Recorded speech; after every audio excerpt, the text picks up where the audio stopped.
YCP ఇన్ఛార్జీల మార్పు జాబితా ఆలస్యం కానుంది. ఉమ్మడి తూర్పుగోదావరి జిల్లాలో మరిన్ని మార్పుల కోసమే ఆలస్యమైనట్లు సమాచారం అందుతోంది. ముద్రగడ పద్మనాభం పార్టీలో చేరే అవకాశం ఉండడంతో జాబితా ఆలస్యం జరుగుతుందని ప్రచారం జరుగుతోంది. ముద్రగడ చేరితే పలు స్థానాల్లో మళ్లీ పలు మార్పులు జరిగే అవకాశం ఉంది. అందుకే చేరికల తర్వాతనే జాబితా ప్రకటించే ఆలోచనలో వైసీపీ పెద్దలు ఉన్నట్లు తెలుస్తోంది.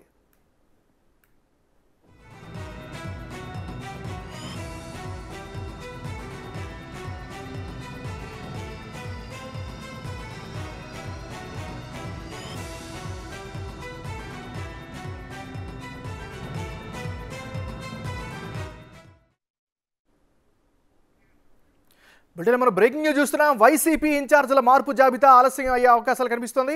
ఉమ్మడి తూర్పుగోదావరి జిల్లాలో మరిన్ని మార్పుల కోసమే ఆలస్యమైనట్లుగా కూడా సమాచారం అందుతుంది. ఇక ఇదే అంశానికి సంబంధించి మరింత తాజా సమాచారం అందించేందుకు మా రిపోర్టర్ మల్లికార్జున్ లైవ్లో సిద్ధంగా ఉన్నారు. మల్లికార్జున్, చెప్పండి, మీ దగ్గర ఉన్న అప్డేట్స్ ఏంటి?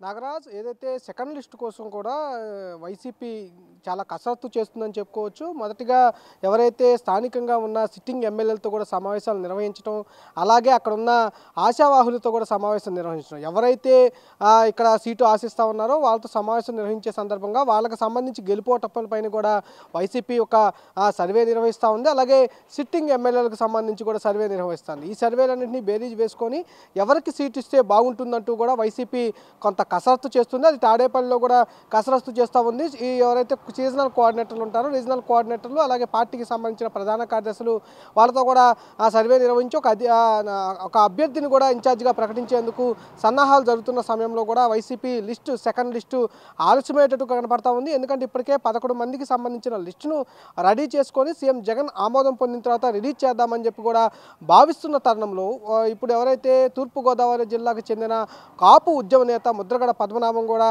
ఆయన వైసీపీలో చేరుతున్నారంటూ కూడా ప్రచారం జోరుగా సాగుతూ ఉంది.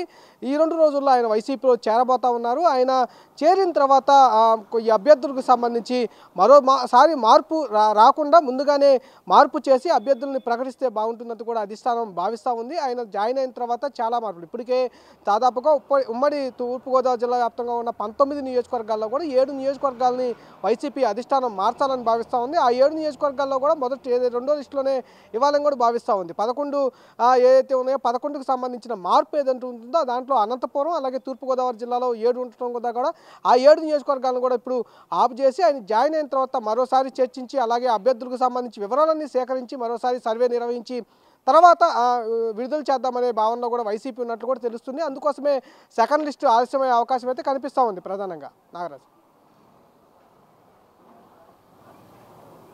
జాబితా ఎప్పటి వరకు వచ్చే అవకాశం ఉంది? ఎందుకంటే రాజకీయంగా చాలా ఇంపార్టెంట్ అయినటువంటి వ్యవహారం కాబట్టి. కంపల్సరీగా మొదట్లో మొన్న 2 రోజుల్లోనే జాబితా విడుదల చేసేద్దామని అనుకున్న వైసీపీ కూడా CM Jaganmohan Reddy tour schedule ఉండటం కారణంగా కూడా ఆ షెడ్యూల్ని పొడిగిస్తూ వచ్చా ఉన్నారు. నిన్న సాయంత్రం కూడా రిలీజ్ చేద్దామని కూడా పార్టీ భావించిన పరిస్థితి. సీఎం జగన్మోహన్ రెడ్డి భీమవరం పర్యటన ముగించుకొని ఇంటికి చేరుకునే వరకే ఆలస్యం అవడం, అలాగే కేంద్ర ఆరోగ్య శాఖ మంత్రి కూడా సీఎం జగన్ కలవడానికి వచ్చిన సందర్భంలో సీట్లకు సంబంధించి ఏదైతే ఆమోదం పొందిన 11 సీట్లు ఏవైతే ఉంటాయో సెకండ్ లిస్టుగా దానికి 11 సీట్లను ప్రకటించాలని చెప్పి కూడా భావిస్తూ ఉన్నారు. ఆ నియోజకవర్గాల్లో ఇన్ఛార్జీలు ప్రకటించాలని భావించారు. ఆ 11 నియోజకవర్గం కూడా ఖరారు చేసుకున్నారు. ఎవరెవరికి ఏ నియోజకవర్గం కేటాయిస్తే బాగుంటుందని కూడా వాళ్ళు ఆ నిర్ణయానికి వచ్చిన తర్వాత ఆ నిర్ణయానికి సంబంధించిన లిస్టును కూడా రెడీ చేసుకొని ప్రకటించే ముందు సీఎం జగన్మోహన్ రెడ్డి ఆమోదం తీసుకున్న తర్వాత ప్రకటిద్దామని కూడా హోల్డ్లో పెట్టుకున్న పరిస్థితి. నిన్న ఆలస్యం అవడంతో కూడా ఈరోజు ముద్రగడ పద్మనాభం కూడా జాయిన్ అవుతున్నారంటూ ఒక వార్త కూడా చక్కర్లు కొడుతుంది. సీఎంఓకి సంబంధించి వైసీపీకి రాబోతా ఉన్నారు మరికొద్దిసేపట్లో అని కూడా వార్తలు వినిపిస్తున్న పరిస్థితి కనిపిస్తూ ఉంది. ఆయన విజయవాడలో కూడా ఉన్నట్టు కూడా తెలుస్తున్న సమాచారం కూడా మనకు అందుతున్న పరిస్థితి కనిపిస్తూ ఉంది. ఈ రోజు కానీ రేపు కానీ ఆయన పార్టీలో జాయిన్ అయ్యే అవకాశం ఎక్కువగా కనిపిస్తూ ఉన్నాయి. పార్టీలో జాయిన్ అయిన తర్వాత అప్పుడు అభ్యర్థులను ప్రకటించక ముందు మార్పులు చేర్పులు చేసి ఒకసారి ప్రకటిస్తే బాగుంటుందనే ఆలోచన కూడా వైసీపీ భావిస్తూ ఉంది. అందుకోసమే సీట్లు ప్రకటించేందుకు కూడా ఆలస్యం చేస్తున్నట్టు కూడా మనకున్న సమాచారం ప్రకారం తెలుస్తూ ఉంది. Right, thank you Mallikarjun, updates అందించినందుకు.